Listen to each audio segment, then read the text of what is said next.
అందరికీ హాయ్ అండి. ఈరోజు సఖీ వంటగదిలో మొక్కజొన్న రొట్టె ఈ విధంగా చేయండి. ప్రతి రొట్టె కూడా పొంగుతూ చాలా మెత్తగా చాలా సాఫ్ట్గా వస్తాయండి. ఈ టిప్స్ ఫాలో అవుతూ చేశారంటే మీరు మొదటిసారి చేస్తున్నా కానీ పర్ఫెక్ట్గా చేయగలుగుతారు. చాలా సాఫ్ట్గా ఉంటుంది. చూడండి, రోజంతా కూడా ఇంతే సాఫ్ట్గా ఉంటుంది. మీరు ఈ కొలతలతో ఈ విధంగా చేయండి, పర్ఫెక్ట్గా చేయగలుగుతారు.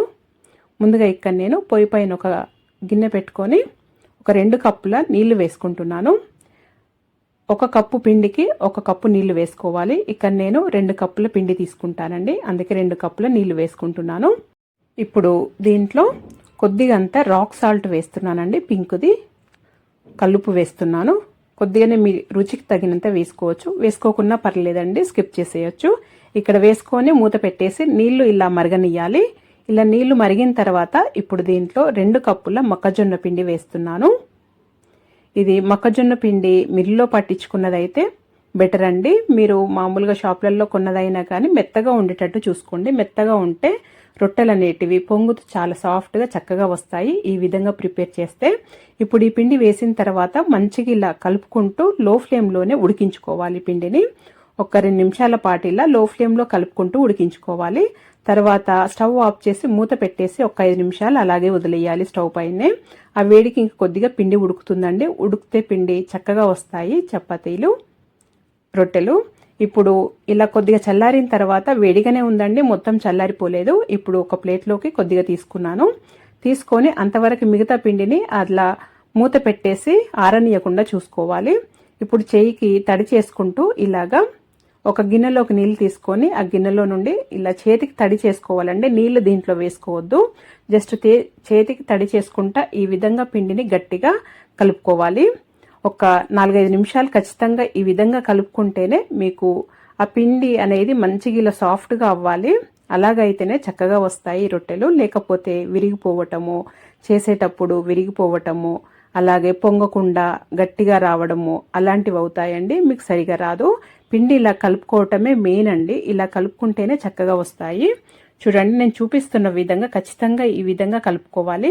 పిండి అలా ఉడకబెట్టాలి పొయ్యి పైన 2 నిమిషాల పాటు. తర్వాత ఇలా కొద్దిగా వేడిగా ఉన్నప్పుడే ఇలా చేతికి తడి చేసుకుంటూ ఒక 4-5 నిమిషాలు ఇలా గట్టిగా కలుపుకుంటేనే పిండి రొట్టెలు అనేటివి మంచిగా వస్తాయండి. ఇప్పుడు ఇలా సాఫ్ట్గా అయింది చూడండి, ఇంతవరకే కలుపుకోవాలి. ఇలా అయిన తర్వాత కొద్దిగా పిండిని తీసుకొని ఇలా చేయి పైన అయినా చేసేయొచ్చండి. కానీ ఈ విధంగా చేసుకున్న తర్వాత ముందుగా చూడండి, అస్సలు అంటుకోదు, అస్సలు విరిగిపోవడము, పగుళ్ళు రావడం అలాంటిది ఏమీ ఉండదు. చాలా సాఫ్ట్గా మన గోధుమ రొట్టెలు ఎలా వస్తాయో అలాగే వస్తుంది ఈ విధంగా చేసుకుంటే. నేను ఇలా చపాతీ కిందనే చేస్తున్నానండి. మన స్టవ్ బండ ఉంటుంది కదా, అలా కిందనే చేస్తాను. నేను ఎప్పుడు ఇలాగే చేస్తాను. కింద కొద్దిగా పొడిపిండి వేసుకొని, మన మొక్కజొన్న పిండి వేసుకొని పొడిపిండి వేసుకొని నేను చూపిస్తున్న విధంగా చేయండి. కింద మాత్రం పిండి ఎక్కువ వేసుకోండి. ఆ చపాతీ అనేది ఇలా చక్కగా కదులుతుంది. అలాగైతే మనకి ఇలా ఈ చపాతీ చేసుకోవటానికి చేయితోని చాలా ఈజీగా వస్తుందండి. మీకు అస్సలు పగుళ్ళు రావటము, విరిగిపోవటం అలా ఏమీ కాదు. ఇలా లెఫ్ట్ హ్యాండ్ తోటేమో ఇలా సైడ్స్కి ఇలా అంటేనేమో సైడ్స్కి ఇలా పగులు లేకుండా వస్తుంది. చూడండి, చక్కగా ఇలా చేయితోనే చేసేయొచ్చండి చపాతీ. ఈ విధంగా చేశారంటే మీకు చేతితోటైనా కానీ పర్ఫెక్ట్గా చేయగలుగుతారు. చూడండి, నేనైతే ఈ విధంగానే చేసేస్తాను. ఇలా అంత చపాతీ మీకు ఏ సైజులో కావాలో అంత సైజ్ చేసుకున్న తర్వాత అంత ఈవెన్గా ఇలా ఒత్తుకోవాలి. ఇలా ఒత్తిన తర్వాత సైడ్స్కి ఏమన్నా పగులు లాంటివి ఉంటే ఇలా సరి చేసుకోవాలండి. ఈ విధంగా చేశారంటే చేతితో చేసినా కానీ ఇలా చేతితోని రొట్టెలు చేసినా కానీ చాలా సన్నగా వస్తాయండి. చూడండి ఎంత సన్నగా చేయగలిగాను. మీరైనా కానీ ఈ విధంగా చేసేయొచ్చండి. ఇప్పుడు చక్కగా ఈజీగా చేతితోనే తీసేయొచ్చు. మీరు ఒకవేళ చేతితోని తీయటం హార్డ్ అనుకుంటే ఏదైనా ప్లేట్ లాంటిది సన్నది మన మూతలు ఉంటాయి కదండి, ఆ మూతల కింద ఇలా అనేసి జస్ట్ దానిపైన కనుక్కుంటే ఈజీగా వచ్చేస్తుంది. పొయ్యి పైన ఒక పెనం పెట్టుకొని మంచిగా వేడి చేసుకొని ఇలా రొట్టె వేసుకొని కాల్చుకోవటమేనండి. పైన ఇలా తడిగుడ్డతోని ఇలా అనటం వల్ల మంచిగా పైన పొడి పొడిగా ఉంటుంది కదండి పిండి, అది పొయ్యి చాలా బాగా వస్తుంది. ఇప్పుడు ఒక సైడ్ మంచిగా కొద్దిగా కాలిన తర్వాత ఇంకొక సైడ్ ఇలా అనుకొని తిప్పుకొని ఇంకొక సైడ్ వేసుకోవాలండి. చాలా బాగా పొంగుతాయండి. ప్రతి రొట్టె కూడా చక్కగా పొంగుతూ చాలా సాఫ్ట్గా వస్తాయి. అసలు ఈ విధంగా చేసుకుంటే మీరు మొదటిసారి చేస్తున్నా కానీ చేత్తోనైనా కానీ పర్ఫెక్ట్గా చేయగలుగుతారు. ఒకవేళ మీరు ఇది చేతితోని చేయటం ఇబ్బంది అనిపిస్తే మీరు చపాతీ కర్రతోనైనా చేసుకోవచ్చండి. అలాగైనా చాలా పర్ఫెక్ట్గా వస్తుంది. అలాగైనా ట్రై చేయొచ్చు. చూడండి రొట్టె చక్కగా పొంగి చాలా బాగా వస్తుంది కదా. మీరు ఇది తీసి కాస్త నెయ్యి కానీ బటర్ కానీ రాసి ఇచ్చినా కానీ పిల్లలు చాలా చక్కగా తినేస్తారండి. చాలా మంచిది ఇది ఆరోగ్యానికి. ఇది ఖచ్చితంగా ఈ విధంగా ట్రై చేయండి. ప్రతి రొట్టె కూడా ఇలాగే కాల్చుకోవాలి. ఇలా మిడిల్లో కాలిన తర్వాత ఇలా సైడ్లకు కాలదండి, ఇలా సైడ్లకు కూడా అన్ని వైపులా తిప్పుకుంటూ ఇలా కాల్చుకోవాలి. రెండు వైపులా ఇలా తిప్పుకుంటూ నేను చూపిస్తున్నాను కదా, ఈ విధంగా కాల్చుకోవాలి. ఈ మొక్కజొన్న రొట్టె అనేది సరిగా కాలకపోయినా కానీ మన కడుపు నొప్పి కానీ లేదా కొందరికి మోషన్స్ అవ్వటము అలాంటివి అవుతుందండి. చక్కగా కాల్చుకుంటే అలాంటి ప్రాబ్లమ్స్ ఉండవు. ఇది ఈ విధంగా చేసుకొని రోజంతా పెట్టినా కానీ చాలా సాఫ్ట్గా చాలా బాగుంటాయండి. హాట్ బాక్స్లో పెట్టకున్నా కానీ బయట పెట్టినా కానీ చాలా సాఫ్ట్గా ఉంటాయి. కాకపోతే ఇది బయట పెట్టినా కానీ ఒక క్లాత్లో చుట్టి పెట్టాలి. అలాగైతే చాలా సాఫ్ట్గా వస్తాయి. చూడండి ప్రతి రొట్టె కూడా పొంగుతూ చాలా బాగొస్తుంది. ఈ జొన్న రొట్టెలు ఈ విధంగా ఈ కొలతలతో ఈ టిప్స్ ఫాలో అవుతూ చేశారంటే మీకు కూడా చాలా సాఫ్ట్గా పొంగుతూ అన్ని రొట్టెలు కూడా పర్ఫెక్ట్గా చేయగలుగుతారు. అస్సలు భయపడకుండా ఈ విధంగా చేయండి. మీకే ఒకసారి ట్రై చేశారంటే ముందుగా ట్రై చేసినప్పుడు కొద్ది పిండితో ట్రై చేయండి. అలాగైతే మీకే తెలుస్తుంది, పర్ఫెక్ట్గా చేయగలుగుతారు. ఈ విధంగా చేశారంటే ఎవరికైనా పర్ఫెక్ట్గా చేయగలుగుతారండి. చూడండి ఇది లాస్ట్ కొద్దిగా పిండి మిగిలింది కదా, దాంతో ఇలా చేశాను. మా చిన్నప్పుడైతే మా నాన్నమ్మ వాళ్ళు ఇలాగే చేసి పెట్టేవాళ్ళు. నేను వాళ్ళ దగ్గరనే నేర్చుకున్నానండి జొన్న రొట్టెలు చేయడం కూడా. చూడండి ఎంత సాఫ్ట్గా ఉన్నాయో. ఇలా చేతిలోకి ఇలా ఎంత నలిపినా కానీ ఇలాగే ఉంటుంది. చూడండి చాలా సాఫ్ట్గా ఉంటాయి. అసలు విరిగిపోవటము అలాంటివి ఏమీ ఉండవు. చాలా సాఫ్ట్గా అంటే చాలా సాఫ్ట్గా ఉంటాయండి. ఇలా మధ్యలోకి ఇలా అన్ని పొంగాయి కదా, ఈ విధంగా ఉంటుంది. ఖచ్చితంగా మీరు కూడా ఈ విధంగా ట్రై చేయండి. బీరకాయ శనగపప్పుతోటి ఎక్కువ కర్రీస్ కాకుండా ఈ విధంగా చిటికలో చేశారంటే రైసు రోటీ దేంట్లోకైనా చాలా బాగుంటుంది. ఖచ్చితంగా ఈ విధంగా ట్రై చేయండి.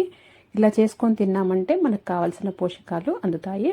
ముందుగా ఇక్కడ నేను ఒక 1/2 కేజీ బీరకాయలు తీసుకున్నాను. ఒక కప్పుతోని ఇంత శనగపప్పు తీసుకొని కడుక్కొని పక్కన పెట్టుకుంటానండి. అలాగే ఈ బీరకాయలు కూడా ఇలా చిన్నగా కట్ చేసి పెట్టుకున్నాను. ఒకటి ఉల్లిపాయ కూడా కట్ చేసి పెట్టుకున్నాను. ఇప్పుడు పొయ్యి పైన ఒక కుక్కర్ పెట్టుకొని ఒక 2 టీ స్పూన్ల నూనె వేసుకోవాలి. ఎక్కువ నూనె ఏం పట్టదండి దీంట్లో. ఒక 2 టీ స్పూన్లు అయితే సరిపోతుంది. వేసుకున్న తర్వాత కొద్దిగా జీలకర్ర ఆవాలు వేసుకోవాలి. ఈ జీలకర్ర ఆవాలు వేసుకున్న తర్వాత ఇవి కొద్దిగా వేగాలి. ఇవి కొద్దిగా వేగిన తర్వాత మనము కట్ చేసి పెట్టుకున్న ఉల్లిపాయ వేసుకోవాలి. ఈ ఉల్లిపాయ వేసుకున్న తర్వాత కొద్దిగా వేగనియాలి. మరి ఎక్కువగా వేగనవసరం లేదు. ఇలా కొద్దిగా వేయించుకుంటే సరిపోతుంది. ఇప్పుడు దీంట్లో కొద్దిగంతా ఫ్రెష్ది కరివేపాకు వేసుకోవాలి. ఈ కరివేపాకు కూడా ఫ్లేవర్ చాలా బాగుంటుంది ఫ్రెష్ది వేసుకుంటే. ఒక 1/4 టీ స్పూన్ పసుపు వేసుకోవాలి. మనం ఇప్పుడు కట్ చేసి పెట్టుకున్న బీరకాయ ముక్కలు వేసుకోవాలి. మీరు ఈ బీరకాయ ఎంతైనా తీసుకోవచ్చండి. నేనైతే 1/2 కేజీ తీసుకున్నాను. ఇది శనగపప్పు ఏమో ఇది కడిగి వేసాను. మీరు కావాలంటే ఒక అరగంట సేపు నానబెట్టుకొని అయినా వేసుకోవచ్చు. ఎలాగైనా వాడుకోవచ్చు. ఇప్పుడు దీంట్లో ఒక 1 టీ స్పూను ఉప్పు వేసుకోవాలి. మీ రుచికి తగినంత ఉప్పు వేసుకోవచ్చండి. నేనైతే ఒక 1 టీ స్పూనే వేస్తున్నాను. కొద్దిగా ఉప్పు తక్కువనే వేస్తానండి నేను ఎప్పుడు. ఒక 1.5 టీ స్పూను కారం పొడి వేస్తున్నాను. కారం ఉప్పు అనేది మీ రుచికి తగినంత వేసుకోవాలి ఎప్పుడైనా కానీ. ఒక 1 టీ స్పూను ధనియాల పొడి వేస్తున్నాను. ఒక 1/2 టీ స్పూన్ గరం మసాలా వేసుకోవాలండి. గరం మసాలా ఖచ్చితంగా వేసుకోండి, ఫ్లేవర్ చాలా బాగుంటుంది. ఎక్కువగా వేసుకోవద్దు, ఒక 1/2 టీ స్పూన్ అయితే సరిపోతుంది. ఎక్కువగా వేసుకుంటే కూడా అది ఫ్లేవర్ ఎక్కువగా ఉంటుందండి. వేసుకొని ఇలా కలుపుకొని 1 నిమిషం పాటు ఇలా కలుపుకుంటూ ఫ్రై చేసుకోవాలి. వేసుకున్న తర్వాత ఇలా ఫ్రై చేసుకున్న తర్వాత ఇప్పుడు దీంట్లో ఇవి ఉడకటానికి నీళ్లు వేసుకోవాలి. 1 కప్పు వరకు అలా వేసుకోవాలండి, సరిపోతాయి. ఎక్కువ అవసరం లేదు దీంట్లో నీళ్లు. ఇది మనం కుక్కర్లోనే చేస్తున్నాం కాబట్టి ఎక్కువ ఏం నీళ్లు పట్టేయండి. కొద్దిగా వేసుకొని మూత పెట్టేసి ఒక 5 నుండి 6 విజిల్స్ ఉడికించుకోవాలి. ఎందుకంటే మనం శనగపప్పు వేసుకున్నాం కదా, అందుకని శనగపప్పు మంచిగా ఉడకాలి. ఇప్పుడు దీంట్లో చిన్నగా కట్ చేసుకున్న కొత్తిమీర వేసుకోవాలి. దీంట్లో కొత్తిమీర ఎక్కువ వేసుకుంటేనే రుచి చాలా బాగుంటుందండి. వేసుకొని ఇలా కలుపుకుంటూ ఒక 2 నిమిషాల పాటు ఉడికించుకుంటే సరిపోతుంది. ఆ శనగపప్పు అనేది మంచిగా ఉడికితే చాలండి, మరీ మెత్తగా కానవసరం లేదు. అలా పప్పులు పప్పులాగా ఉంటేనే చాలా రుచిగా ఉంటుంది. ఇలా పప్పుల్లాగా ఉండటానికి ఈ శనగపప్పు వేసానండి. మీరు కావాలంటే కందిపప్పు అయినా వేసుకోవచ్చు, పెసరపప్పు అయినా వేసుకోవచ్చు. పెసరపప్పు వేసుకుంటే ఒక విజిల్ ఉడికించుకుంటే చాలండి, లేదా డైరెక్ట్ కడాయిలో చేసుకుంటే సరిపోతుందండి కర్రీ. లేదా మీరు కందిపప్పు అయినా వాడుకోవచ్చు. నేనైతే శనగపప్పులు ఇలా పప్పులు ఉండటానికి శనగపప్పు వాడానండి. ఇలా నేను రోజు చేసుకొని తీసుకునేది మీకు చేసి చూపిస్తున్నానండి. రాగి జావ ఈ కాంబినేషన్లో ఈ విధంగా చేసి తీసుకోండి, చాలా మంచిది. రోజు తీసుకున్నారంటే ఇది ఇలా తీసుకోవటం వల్ల మీకు కావాల్సిన ఐరన్, కాల్షియము, అలాగే విటమిన్ సి అన్నీ లభిస్తాయండి. ఖచ్చితంగా ఈ విధంగా చేసి తీసుకోండి. చాలా ఈజీగా చేసి చూపిస్తున్నాను, మీకు ఎక్కువ శ్రమ లేకుండా, కొలతలేం లేకుండా.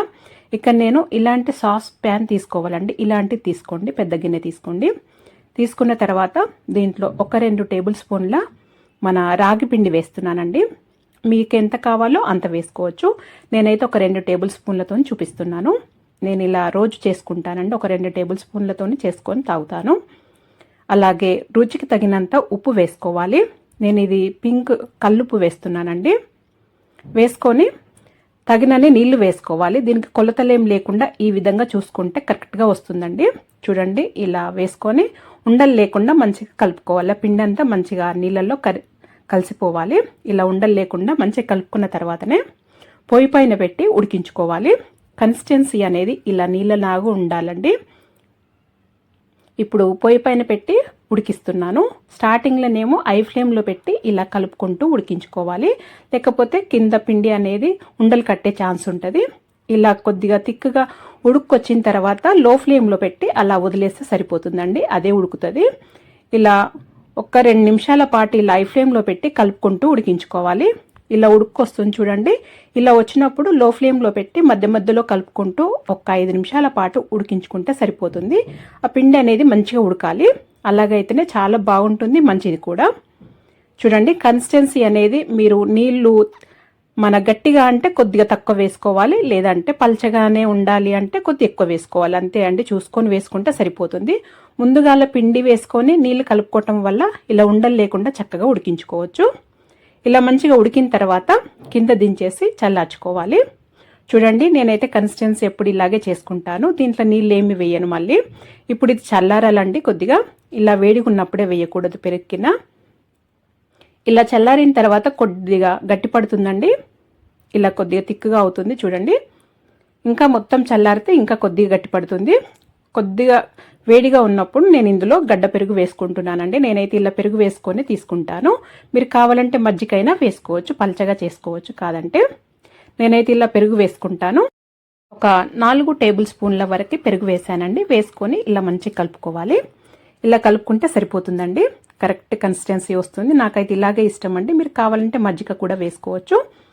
ఇలా ఉంటేనే నాకు ఇష్టం అండి, అందుకే నేను ఇలాగ చేసుకుంటాను.